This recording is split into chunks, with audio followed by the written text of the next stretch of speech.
In this video, I'm going to show you how to pay your Zip loan online in 2025. Whether you're using Zip for a personal loan, business loan, or a buy now, pay later plan, paying your installments is quick and easy. First, open the Zip app on your phone and log in. Tap the Orders tab at the bottom.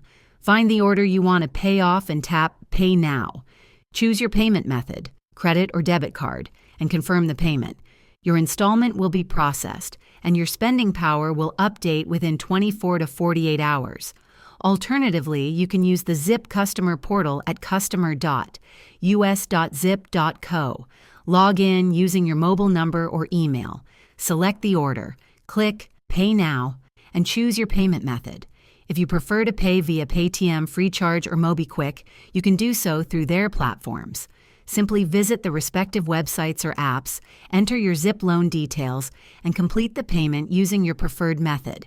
Remember, paying on time helps maintain your credit score and avoid late fees. If this video helped you, please like and subscribe for more tips. Thanks for watching.